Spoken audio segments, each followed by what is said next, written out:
Welcome to the Independence Day special of the Nerdish Mic. My aim with this podcast has always been to celebrate this country, the people of this country, and the real life heroes of this particular country. Because I believe that they are the ones who are ensuring on an everyday level that the people of this particular country live their lives in a safe and sound manner. On today's episode, I've got Lieutenant General Vinod Bhatia alongside me. Lieutenant General Vinod Bhatia is a former DGMO, which is the Director General of Military Operations of Indian Army. He has also been a paratrooper for the Indian Army. Lieutenant General Vinod Bhatia shares his stories from Indian Army and also shares that what does it feels like when you represent your country at the highest level. The army men of our country are the ones who ensure that we are living our life in a healthy and in a peaceful environment. So we cannot forget their contributions into providing us this life. If you are someone who enjoys the conversation around Indian Army, battle, war, then this particular episode is definitely made for you. Do share this particular episode with your friends and family so that we can spread this word around the people of our country. Happy Independence Day, everybody. Let's get to know the real life Indian Army stories together. Enjoy yourselves.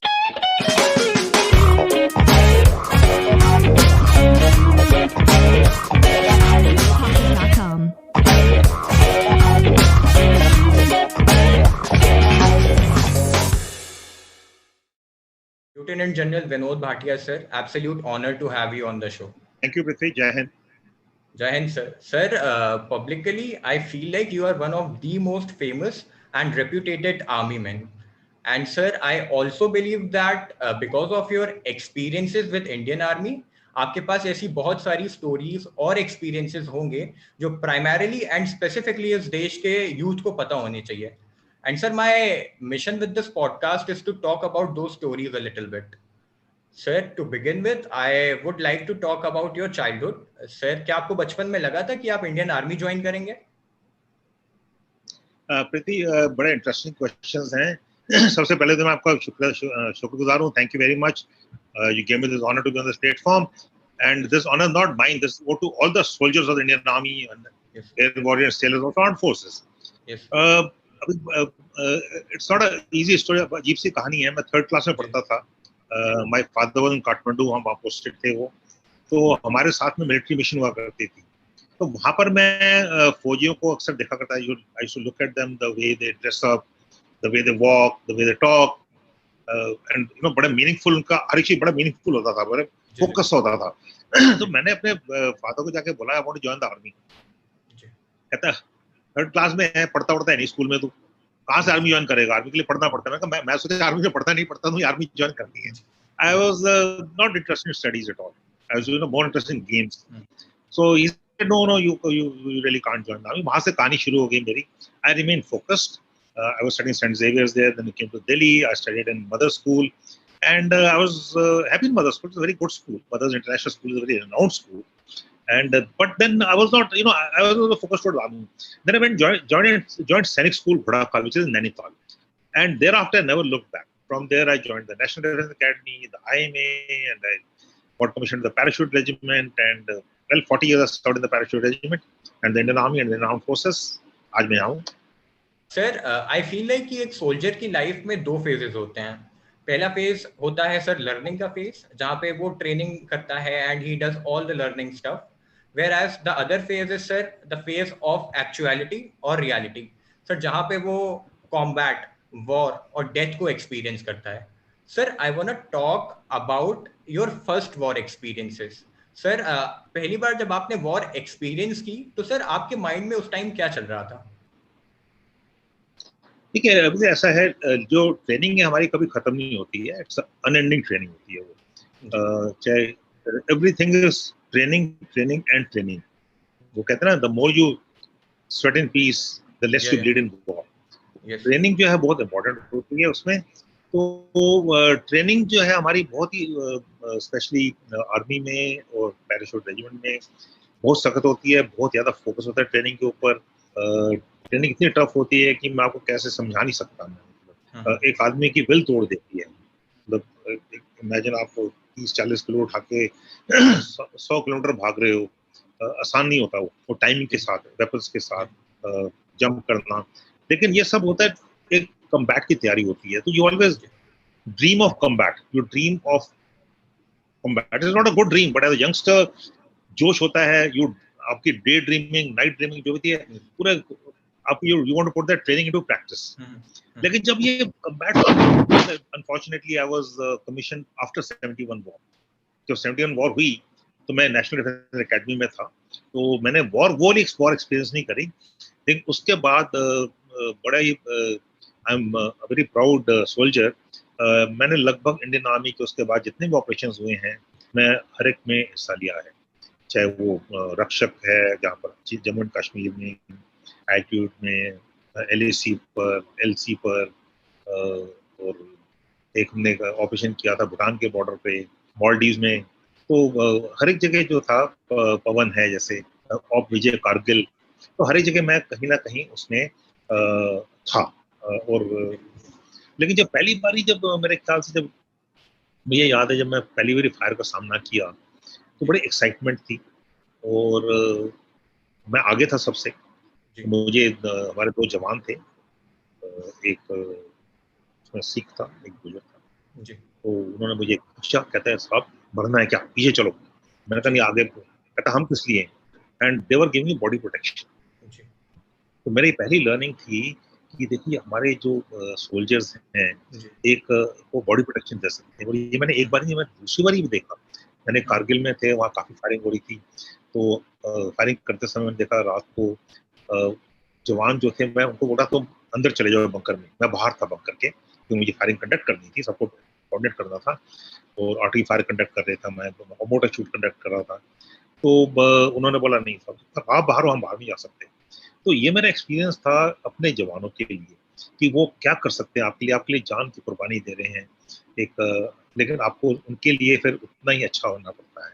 तो this experiences, बाकी तो task होता है, mission होता है, first होता है mission, तो मिशन ओरिएंटेशन जो होता है वो हम भूलते नहीं है, जो हमारा मिशन है वो मेन मिशन है, और हर मिशन की जो कॉस्ट होती है in terms of life, in terms of limbs, वो सबसे कम होनी चाहिए। तो ये मेरा एक्सपीरियंस है कि अब जो भी करना है, mission accomplishment is number one, but the cost for the mission accomplishment also has to be optimal.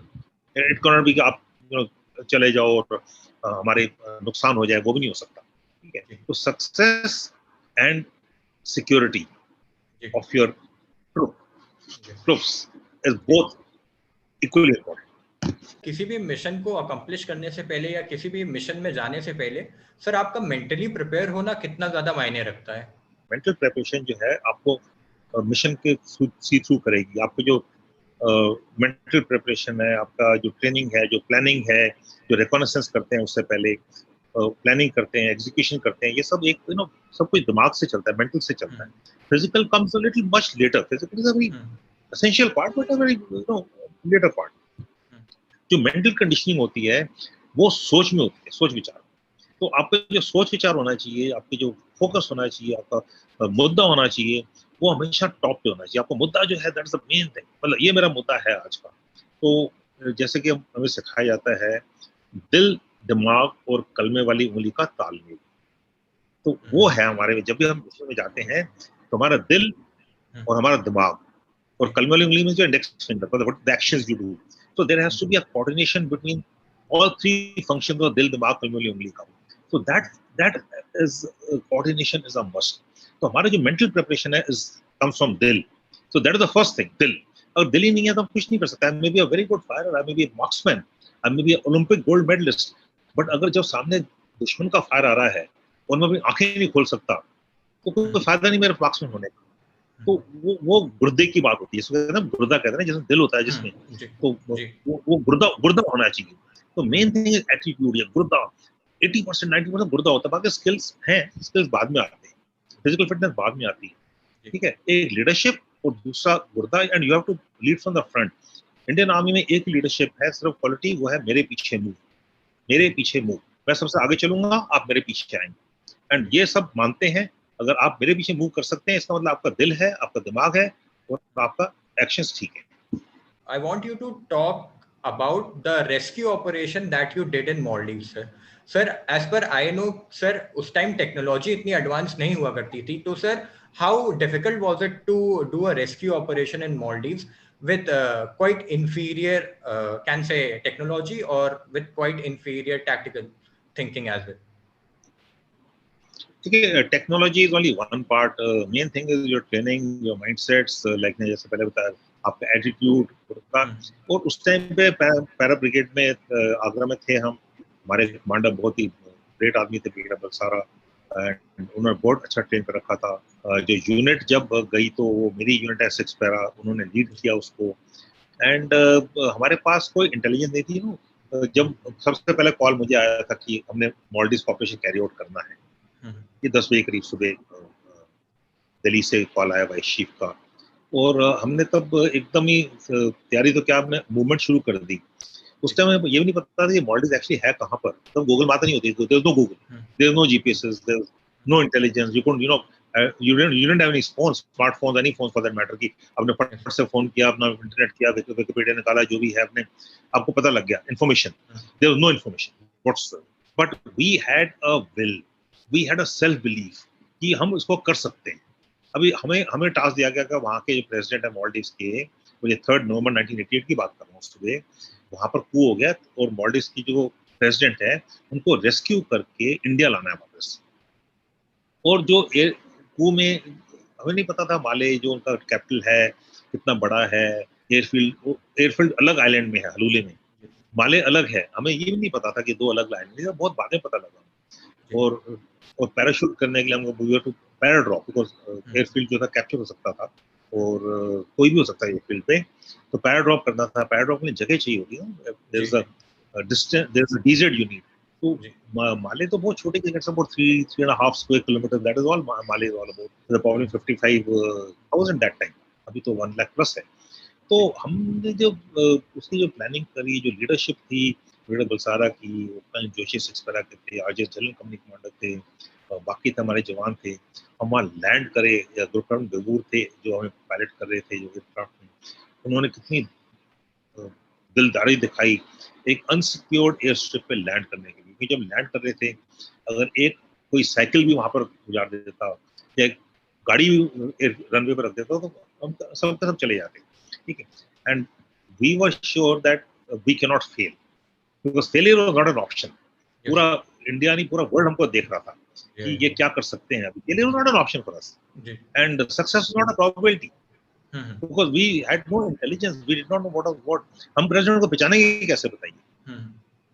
President की एक फोटो हमको बाद में कैसे पहचानना है, बड़ा अगर हम मिल भी गया तो हम कैसे पहचानेंगे। बड़ा वहां बैठ के कहना बड़ा आसान है, बोलना बड़ा आसान है, करना बहुत मुश्किल होता है। Action is very difficult, and that is where I think my hats off to the armed forces. It was a joint operation, army, navy, air force, everyone came on and everyone came.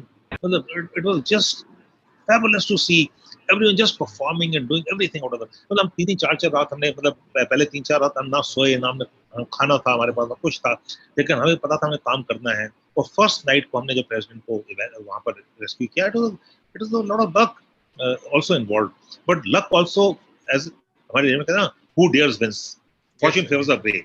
So you have to dare to win, मतलब you have to believe in yourself, you have to dare to win. Risk लिया और वहाँ पर जब पहुंचे firing चल रही थी, काफी फायरिंग हो रही थी।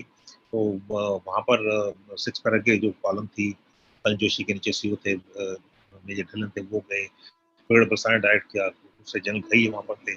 तो सब everything fell into place. It became a set piece sort of a thing. In chaos, it is total chaos था वहाँ पर।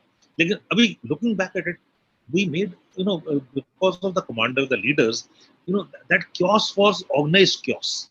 उस chaos में हमने क्या निकाला, हमने अपने मिशन निकाला, मिशन अकम्प्लिशमेंट करी, और जो टास्क था उसको पूरा करा, और पूरी दुनिया देखती रही। अगले दिन 3 तारीख की बात है, हमने 3 तारीख रात को, 4 तारीख सुबह 2 बजे, मतलब 3 और 4 की रात को प्रेसिडेंट को हमने रेस्क्यू करा। और अगले दिन दोपहर के 1:30-2 बजे थे, 1:32 o'clock, I got a call from the American flotilla, which was moving from Digo Garcia. We want to come to Maldives, we were requested to help them. We said, no, the task has been done, everything is done, everything is normal. On next day, we had made sure normalcy prevailed, and the government started functioning. And this is one of the operations which is well studied by many, and it is considered to be one of the best operations ever carried out because there was no cost to it. We didn't have a single casualty. And people say you are lucky, there was no opposition. It's not a question of opposition. There was opposition. And even if not there, it's a question of task. It's not a question of the resistance. We had firing going on out there. We took on the coup leaders, उनको लेके आए, फिर उनको हमने एक साल उसको उनको ऊपर गार्ड भी किया. So and Maldives, then we, and like good India, na, we're a good country that way. We went in, did our task, and then we came out. बाकी देशों की तरह नहीं हम जल गए तो हमने अपनी वहाँ पर स्पेस बना ली उसको. No, there is geopolitics involved. We are not that. We are a peace-loving country, responsible country, and we are armed forces who are proven to do their task and do it well. किसी भी podcast से पहले मैं हमारे guest पे थोड़ी सी research करता हूँ sir, and while I was researching on you sir, I found that you have been the director centre of warfare studies. Sir, I want you to address the topic warfare studies just for the youth. Warfare studies जो है is a you have to study warfare. Warfare is always emerging, it's always changing, and we have to be present, relevant, very future ready. So अभी जो है warfare, अभी देखिए शुरू में जब warfare था तो we used to fight with stones and sticks. अभी ये अलग बात है, गलवान में भी पीएलए ने spikes और sticks से लड़ाई करी, वो अलग बात है. लेकिन और वहाँ संतोष बाबू ने जो जवाब दिया उनको, it took the people in PLA in Galwan by surprise. वो नहीं सोचते इतना ferocious उनके retaliation होगा और उनके इतने losses होंगे. अगर संतोष बाबू वो नहीं करते, कल संतोष बाबू hats off to him, उनके men अगर वो नहीं करते जिन्होंने किया तो बहुत सारे गलवान और होने थे. ठीक है. So what we have to learn is warfare is emerging. अभी देखिए पहले हम warfare was in the conventional domain. Then low intensity conflicts came, terrorism आया वहाँ पर, न्यूक्लियर डोमेन आई, साइबर डोमेन है, स्पेशल ऑपरेशन डोमेन है, स्पेस डोमेन है. अभी warfare is in the domain of water, energy, economic domain. आप देखिए economic warfare है, ट्रेड वॉर्स है जो ट्रम्प और ने भी शुरू करी थी. तो everything is warfare. Cyber Wars है. अभी आप बैठे हैं कहीं पर, आप मतलब हमारे जो लोग कहीं भी बैठे हैं, आप छोटी छोटी चीजें हो सकती हैं. Lights can no, trains can be hampered with. अगर ट्रेन में अगर हमने रिजर्वेशन करवाई है और वही रिजर्वेशन आपने इंटरसेप्ट करके 40 आदमियों को वोट दे दी है, देखिए कितनी लड़ाई होगी वहां पर. एक सीट अगर 10 आदमी मिल जाए तो 10 आदमी लड़ मरेंगे कि मेरी सीट है ये तो. ठीक है. So you can create chaos in a society, in a people, in individuals without doing anything at no cost. So warfare is always emerging. So we'll have to look at warfare as it is emerging. जैसे अभी आपने देखे पिछले 2 दिन में drone warfare की बातें हो रही हैं. जम्मू में लो कॉस्ट 2 ड्रोन उड़े, उन्होंने कुछ किया और पूरा देश जो है अभी ड्रोन वॉरफेयर की एंटी ड्रोन काम कर रहे हैं. ये अभी ही नहीं, हमने बहुत पहले एनालाइज कर रखा है इसको. अभी टेररिस्ट है, अभी he has to get lucky only once. Armed forces have to be alert, high vigil 24 hours a day, 365 days a year after year. ठीक है. उसको तो एक बार ही बस लकी होना है, वो एक बार लकी हो गया. तो इमर्जिंग वॉरफेयर जो है उसकी स्टडी बहुत जरूरी है और ये स्टडी कांस्टेंट स्टडी है और हम जो करते रहते हैं. आई फील कि इवॉल्व होने की वजह से सर एंशिएंट वॉरफेयर स्टडीज के कुछ एप्लीकेशंस क्या हम सिविलियंस रियल लाइफ में भी अप्लाई कर सकते हैं? Life is not a war but life is a struggle. Alright. Yes. Okay. Or there are no easy ways in life for anyone. So you have to be mentally robust, you have to be physically fit, you have to be medically fit, you have to be emotionally stable, and these are the things which are taught to you, trained in the army. The same thing is applicable anywhere. कोई organization ले लीजिए, हर organization में you expected to perform at peak levels. Yes sir. ठीक है. And खास तौर से हमारे यहाँ तो फिर भी माफी गलती काफी होती है. ठीक है. जो काम करे वो गलती करेगा. अभी कॉर्पोरेट में, सिविल लाइफ में माफी गलती कंसेप्ट ही नहीं है. ठीक है. तो प्रेशर्स बहुत ज्यादा है, स्ट्रेस बहुत ज्यादा है. अभी आप सुबह जाते हैं, कोई टाइमिंग नहीं है, कुछ नहीं है, तो स्ट्रेस लेवल बहुत हाई है. तो स्ट्रेस लेवल्स को अगर उस ऑप्टिमल में आपने काम करना है तो you have to train, you have to mentally very very tough, mentally very robust. ठीक है. तो आर्मी में और जो आप सिविल की बात करें, बात तो एक ही है, ह्यूमन बींग्स तो वही है. एंड हमें पता होना चाहिए कि हमारा कोई सैचुरेशन पॉइंट नहीं है, लेकिन हमें ये भी पता होना चाहिए कि अगर मुझे ना लंबी रेस में खड़ा होना है, I can sprint 100 meters, I can sprint 100 meters second time, a third time. But 4 times when I do मैं नीचे गिर जाऊंगा. तो आई हैव टू बी, जिसको कहते हैं लंबी रस्सा घोड़ा, I have to pace myself. So this is applicable to everyone in life. Be disciplined, be self-assured, have a self-belief. When required, focus on your work, do work properly, optimal output देखिए, input मत देखिए. और एक बहुत बड़ी law है Pareto 80-20 rule है. 80% time you doing 20% of the work. ठीक. So you can improve up to certain level. 100% तो आप नहीं कर सकते फिर भी. तो आपको पता होना चाहिए आपने कहाँ तक आपकी लिमिट है, कहाँ कर सकते हैं, और वो बहुत जरूरी है. So what is applicable to the army and the armed forces is also applicable to everyone in life. I'm not saying कि वही आपको देखें दिल दिमाग उनका तालमेल, वो तो हर एक जगह अवेलेबल है, नहीं तो आप ब्रेकडाउन हो जाएंगे. That's not right. Yes. So being mentally tough, which you are very best, and everyone has got it. सब में वही जज्बा है और वही succeed.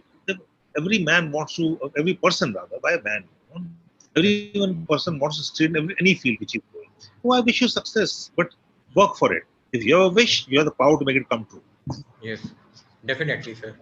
Sir, I had this quite personal question to ask from you, sir. Sir, supposedly, sir, if there is a battalion or a regiment, और sir उन्हें शाम को inform किया जाता है कि tonight you are going to invade into the territory of the enemies, और sir फिर उसके बाद सर उन्हें डिनर पे इनवाइट किया जाता है, तो सर एक्चुअली क्या सर वो शाम उनके लिए सिमिलर रहेगी, या फिर वो अपने आप को उस कंडीशन में कैसे अडेप्ट कर पाएंगे? क्योंकि sir most of the operations of special forces takes place during the night where the situation is very stealth. तो सर सिचुएशन को अक्वायर करना और अडेप्ट करना कितना इंपॉर्टेंट होता है एक सोल्जर के लिए? It's very interesting question. जो ऊपर है, सरप्राइज इज वेरी इंपॉर्टेंट. ठीक है, surprise shock action is very important.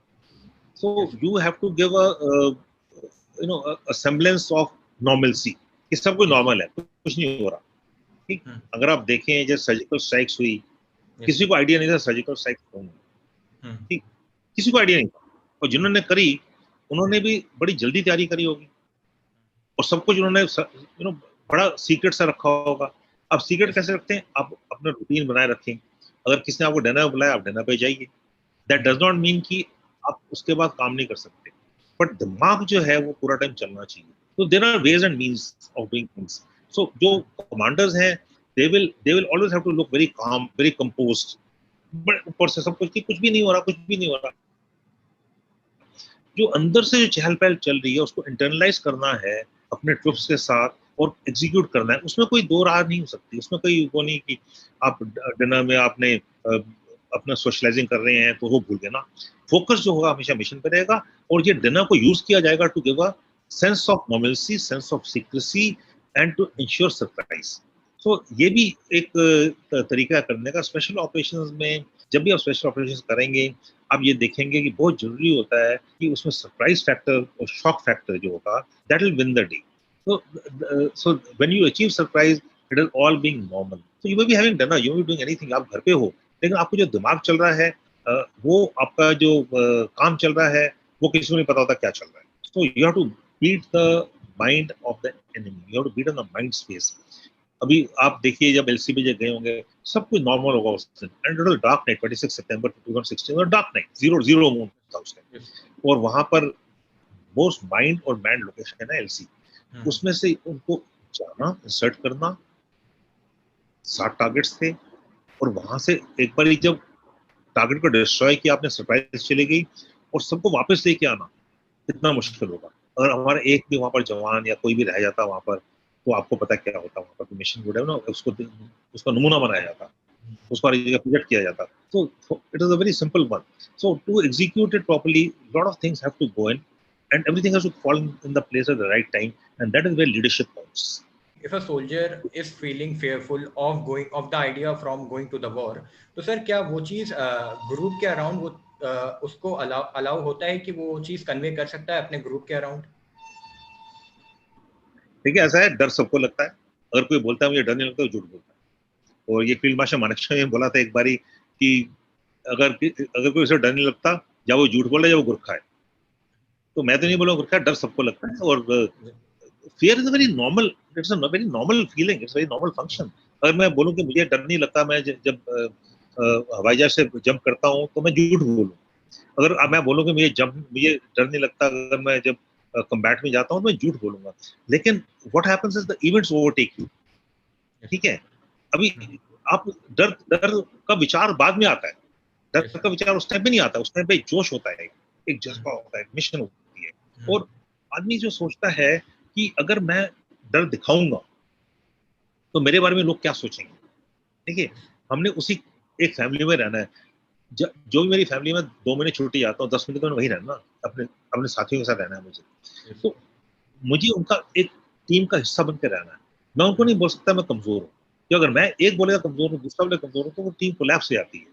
तो that affiliation to the team is very important, जिसको हम कहते हैं ना नाम नमक निशान। मेरी यूनिट जो है, यूनिट की इज्जत है, वो बहुत जरूरी है, उसके लिए मैं जान दे दूँ। मुझे जान की फिक्र ही नहीं है जी कोई, आप मानेंगे नहीं ये चीज, लेकिन मेरी यूनिट की इज्जत आएगी, मेरी यूनिट की इज्जत पर आएगा कुछ भी, मेरे रेजिमेंट की इज्जत पर आएगा कुछ भी, तो मैं जान देता हूँ। ये तो मेरे लिए नहीं, ये सबके लिए लागू है। तो डर is a normal thing, but हमारे भी इतना करेज इनकलकेट करते हैं हम कि वो डर को हमें दबाना पड़ता है। लेकिन डर बड़ा नॉर्मल है। मैं अभी भी जब भी जंप करते हैं या कोई ऐसा काम होता है तो बैठ जाते हैं, डर तो सबको लगता है, ऐसा कौन कौन है जिसको डर नहीं लगता, बताइए, ठीक है। आप गाड़ी रोड पे चलाते हैं तो भी डर लगता है कि कोई मार देगा, but that does not mean you stop driving, okay, you be more careful while driving. So fear is a very normal feeling, very normal feeling. और ये नहीं है कि ये कमांडो है उसको डर नहीं लगता, डर सबको लगता है, उसको ओवरकम करना, that's the courage. What are the top 3 lessons that you have acquired out of military science? Military science and technology is something like I said, मैंने आर्मी ज्वाइन करी थी कि मुझे पढ़ना ना पड़े, जी ठीक है। और जब से मैंने आर्मी ज्वाइन करी पढ़ ही रहा हूँ मैं जी, रिटायरमेंट के बाद भी पढ़ रहा हूँ। I was heading the centre for joint वेयर स्टडीज। अभी भी तैयारी करनी पड़ती है, पढ़ना पड़ता है, अपडेट रहना पड़ता है, तो मैं पढ़ रहा हूँ। So science has taught us that there are no boundaries, and the main thing is not studying science. Main thing is the application. I may not be technically qualified, okay, that's fine, but I know how to apply the technology. So the application of technology is very important. The functioning of our weapon systems is very important. So I have to understand that military science and technology जो है is required in my day-to-day functioning. It is required to keep my troops and my units and my formations optimally ready. ठीक है, and उसमें जो है technology जो है, whether it's communication, whether command systems, whether it's intelligence, whether reconnaissance, whether surveillance systems, अब जिस system weapon systems हैं, logistics है उसकी, ठीक है। तो मैं 3 नहीं बता, मैं तो हर एक चीज बता रहा हूँ। तो it has to be all integrated into a lean and mean fighting machine. Okay. So you have the man, you have the weapon systems, you have the communication, you have the intelligence, you have all the support systems. ठीक है। तो जितनी military technology हमारी military science है, उसको पूरा synergise करके हमने एक फाइटिंग मशीन बना दी। तो कहना कि 3 चीजें, अगर मैं 3 चीजें कहूंगा तो I think the most important is I suppose the weapon, right. It has to be light, it has to be accurate, it has to be adaptive. Weapon जो है, I don't consider it as something different. Weapon is appendage of my body, मेरी body का हिस्सा है। जैसे मेरे 2 हाथ हैं, 2 आंखें हैं, एक हथियार जो है वो मेरी बॉडी का हिस्सा है, वो it's appendage of my body action, right. So similarly second thing I need is communication. I need to communicate, whether it is communicate upwards, communicate sideways, communicate. So second thing is communication, and third thing is my vision and my reach. Okay, that's the radars, my night sights. So these are very essential things. But बाकी चीजें में आपके GPS systems हैं, compasses हैं, aerial vehicles हैं, तो कोई end नहीं है। तो science has really helped us in fight better, but science has also given our threats much better. Today, nuclear threat is a reality. Biological warfare is a reality after COVID-19. So, ये भी science है, because someone has developed that particular virus. Yes, sir. Whether it has come by default or by design, I'm not even arguing over that. But the fact is, आज virus है ना, आप और मैं ऐसे बात कर रहे हैं, that is because of corona virus. नहीं तो मैं आके आपसे बात करता आराम से, दोनों बिल्कुल मिल बैठ के वहां बात करते हैं, आसान रहता. So today we are either, everything is virtual platform. So people have changed, societies have changed, families have changed. So science has changed everything. So we'll have to look at science in a holistic manner. फौज में आपका career काफी ही लंबा रहा है sir. And sir आपने कहीं ना कहीं इंडियन आर्म्ड फोर्सेस को इवॉल्व होते हुए देखा है. तो सर मेरा क्वेश्चन आपसे ये है कि सर ये जो एवोल्यूशन आया है, तो सर मैं चाहता हूँ आप tactical thinking and strategical thinking के बारे में थोड़ा सा बताएं. And sir also technology wise, weapon wise हम कैसे इवॉल्व हुए हैं एज एन इंडियन आर्मी. देखिए, warfare and military is always evolving. It's a continuous process, constant process है. जैसे लाइफ में हर एक जगह, हर एक इंडस्ट्री में, हर एक जगह, हर एक सब्जेक्ट में है. अगर आप एकेडमिक्स में भी हैं तो भी इवॉल्व हो रहा है. जो हम पढ़ते थे वो नहीं पढ़ते हैं. वो भी एक बच्चा जो है आजकल देखो, he is so comfortable with a laptop और a mobile phone. We were not comfortable with technology. Technology was not there, but then we had other means. So to say that to answer your question is not going to be easy. But I've seen the army or the armed forces, for that matter, always trying to keep pace with technologies, trying to keep pace with future, trying to keep pace with the adversaries, trying to keep pace with the society, our people. कि हमारे recruits भी तो है ना. जब मैं join किया था तो रिक्रूट जो होते थे वो अनपढ़ होते थे, राइट, लिटरली अनपढ़ होते थे, but they could do everything. कैसे करते मुझे नहीं समझ आया आज तक. इंक्लूडिंग रीडिंग कर लेते थे, वो मैप रीडिंग कर लेते थे. उनका सेंस ऑफ डायरेक्शन होता था उनके पास. ठीक है, आज वो सेंस ऑफ डायरेक्शन नहीं है. क्यों? मेरा जीपीएस है, why should I use my brains. ठीक है, मेरे पास वॉच है, उसमें सब कुछ लगा हुआ है. They will tell me my position, कितने स्टेप्स चला हूं मैं. हम काउंट करते थे, 120 स्टेप में 100 गज होता था जी. ठीक है, तो हम वो काउंट करते थे 120, उसका डॉट लगाते थे ताकि रस्सी लेके ना. तो वहां से शुरू करा हमने, जहां पर हम 120 कदम का डॉट लगाते कि अब 100 गज हो गए.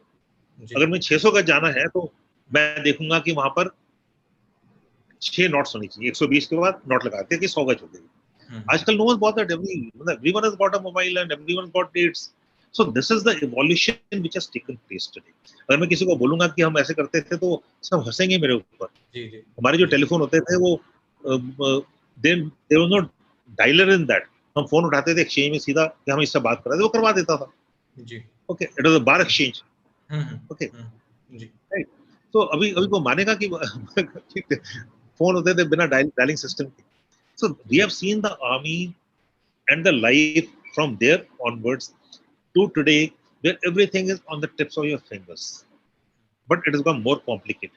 It's become more compounded in the sense, confusing, contradictory. Okay, it's not simple. Everything is so contradictory and so confusing. So I cannot give one example to you. Look at our vehicles. पहले हमारी गाड़ी होती थी, वो कुछ चलती थी तो बैठ जाती थी, उसके बाद वो ठीक करते थे, ऑन साइड रिपेयर कर देते थे हम उसको. फिर चलती थी 15-20 किलोमीटर, फिर बैठ जाती थी, गर्म हो जाती थी. ठीक है, एल्टीट्यूड में बैठ जाती थी. अभी गाड़ियां हैं, चलती रहती हैं, उनको कोई प्रॉब्लम ही नहीं है, because better engines, right. So we have a better air fleet. Indian Air Force is much better. जब जंप करते तो aircraft would at time not take off, we have to come back, तो it won't take off. अभी वो system नहीं है, वो तो मतलब aircraft are so reliable. So reliability factor increased, maintainability has increased, your combat efficiencies have gone up. So there are a lot of changes which have come to say that it is the same army, but one thing has not changed, and that is the ethos of the army. The military ethos remains the same, and military ethos should not change. My regiment ethos should not change. Okay, my beliefs cannot change, my self belief cannot change. So वो changes नहीं आएंगे अभी. हाँ, लेकिन आजकल के जो soldiers हैं, आजकल के लीडर्स हैं, they are better, they are more intelligent, they are better read, they are more aware and they are better intellectuals. They know much more about things than I know. जो मैं बोल रहा हूँ आपको, अगर आप किसी को पकड़ लेंगे, वो इससे आपको मेरे से ज्यादा बताएगा. But fortunately I have 40 years of service, so that experience is there. So I can speak out of experiences from where we have seen the army to where the army is today, or the armed forces today, is a big change. But we are equally effective then. We are equally effective now. We have fought the 71 war. Imagine, कोई दुनिया में 71 war समझ नहीं सकता कि हमने क्या achieve किया 13 दिन के अंदर, राइट. और आज भी हम कर रहे हैं, वो भी इक्वली इम्पोर्टेंट है. So that is what it is. What it's about. Sir, thank you for your time. And sir, I would like to salute you and the Indian Armed Forces on the behalf of youth. Thank you for being on the show, sir. And I would pass on this advice to each and every individual that I'm going to meet. Thank you for your time, sir. Jai Hind. Thank you, Prithvi. Thank you very much. Job कर रहे हैं, बहुत ही अच्छा काम कर रहे हैं. My salutations to you, and keep doing that. Keep reaching to the youth. The youth should know about what is. Yes, sir. The youth are very aware. I'm not saying that they, Yes, but you are reaching out to the youth, and very good of you. Thank you very much. Wish you the very best. Wish you all happiness and success, and Jai Hind. Jai Hind, sir. Jai Hind.